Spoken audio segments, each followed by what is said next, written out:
épouse est entrée ici, on m'a demandé de faire partie du comité. Comme proche aidant, j'ai accepté.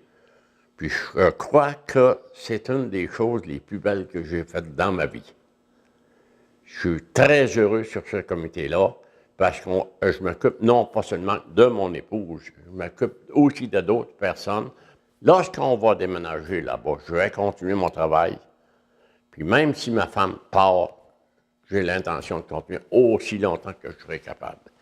Je ne suis pas gêné de faire des critiques lorsque l'occasion se présente, mais des critiques constructives. Quand j'arrive, tout est proposé. Bonjour, M. Thibault, ça va bien, M. Thibault? Ah, votre épouse, ça va bien? Puis je vois qu'il s'en occupe vraiment.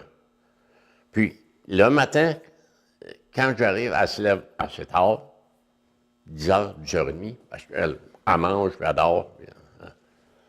Mais dès que j'arrive, je m'en vais dans la chambre, s'il y a une préposée de disponible, ils viennent l'habiller tout de suite, là, je la fais déjeuner. Tout de suite, il y en a une qui arrive. J'ai frôlé la mort pour la première fois de ma vie. Et le fait d'avoir frôlé la mort, d'être tombée ici bas, parce que je ne pouvais plus manger, plus parler, je pouvais à peine respirer. Alors, ça m'a permis de voir ce qui est important. Dans ma malchance, j'ai côtoyé des gens extraordinaires. Ils n'étaient pas tous extraordinaires, mais il y en a, chapeau, des médecins, infirmières, infirmiers, préposés, physiothérapeutes, tous. Ils m'ont beaucoup aidé. Beaucoup de sympathie, d'empathie. Un jour, une préposée m'a dit j'aimerais, non, je m'occupe de toi comme j'aimerais qu'on s'occupe de moi si un jour j'étais malade. En fait, il faut avoir de la considération pour nous parce que on n'est pas que des clients, on est des gens. Et avant l'accident, quelques jours avant, on était normal. Alors là, du jour au lendemain, on est handicapé.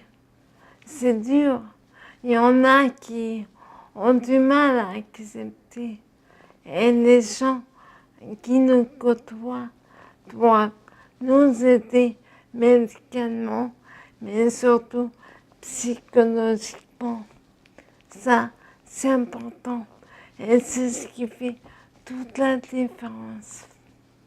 Je vis de troubles de santé mentale, puis j'ai fait des hospitalisations assez souvent. Puis la dernière hospitalisation, ils m'ont mis en résidence intermédiaire, résidence de Romarin à Granby. Réinsertion sociale, dans le fond, ça m'a appris beaucoup de choses pour me permettre d'aller en appartement. Maintenant, je vis dans l'appartement depuis le 1er juillet 2016. Ça va bien, puis le CIM me suit, tout ça, puis fantastique, là. Ben, je suis capable de faire mon épicerie seul, gérer mes médicaments tout seul. J'ai fait les cadets auparavant, tout ça. J'étais en voie de m'enrôler pour les Forces armées canadiennes, puis à cause de mon problématique santé mentale, je pourrais pas, puis ni la police, ces affaires-là, je pourrais pas. Fait que je me suis retourné vers l'entretien ménager, j'aime bien ça, puis ou l'esthétique automobile, ça me plaît, là. Mais surtout, d'être là quand on a besoin aussi, là. Ça file pas, tout ça, ils s'occupent de nous autres. J'ai comme mon infirmière qui, elle, qui s'occupe de moi, là. C'est elle qui la pivot, là. Puis elle me demande à chaque fois qu'elle nous voit comment ça va, comment ça s'est passé ta 20 semaines, tes amis, puis ils sont vraiment là pour nous autres. Dans le fond, dans ma vie, aller jusqu'à mon âge, j'ai jamais eu d'opération, j'ai jamais rien eu. Ça fait que c'est certain que c'est comme de l'inconnu.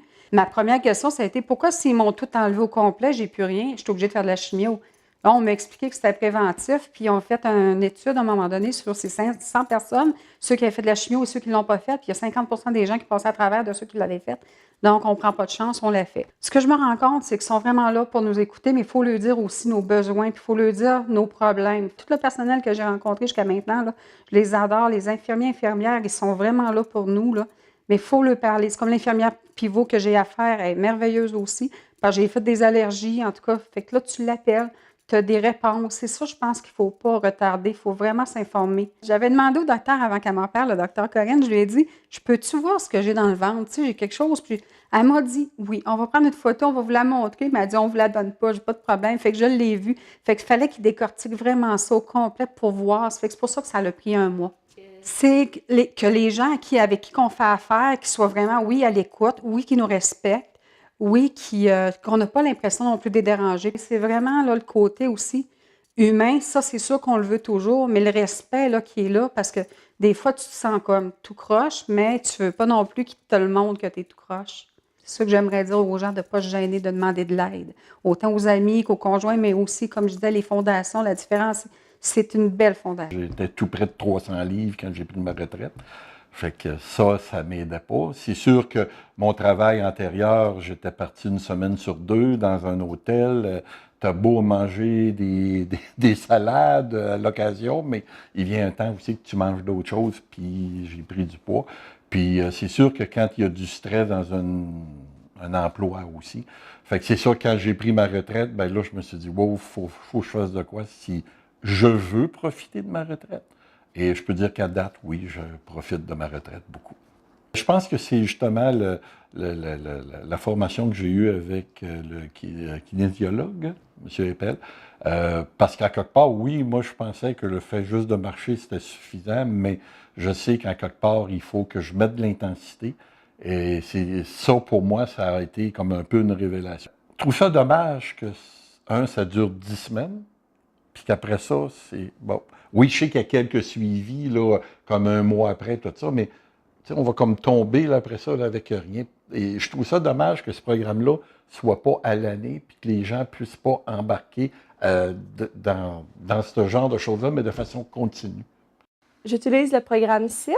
J'ai une infirmière qui s'appelle Nicole qui vient régulièrement à la maison prendre des nouvelles, regarder dans le fond les enfants, le poids qu'ils prennent, si c'est correct, l'évolution, s'ils marchent. Ça nous apporte dans le fond que s'il y a quelque chose qui ne va pas bien, grâce à Nicole qui nous aide dans notre cheminement de vie, si ça ne va pas bien, elle va nous le dire, elle va nous demander d'aller peut-être consulter ou d'appeler à telle place pour prendre un rendez-vous. Nicole, elle nous a parlé, elle nous a référé au CLSC pour, il y a la halte garderie qui se trouve à être un avant-midi par semaine. Nous, dans le fond, c'est le jeudi matin. Les enfants, ils vont, puis ça leur fait des vacances de mois. Puis je peux aller faire les commissions sans eux, puis pas. Eux, dans le fond, ils peuvent aussi interagir avec d'autres enfants, vu que je suis maman à la maison.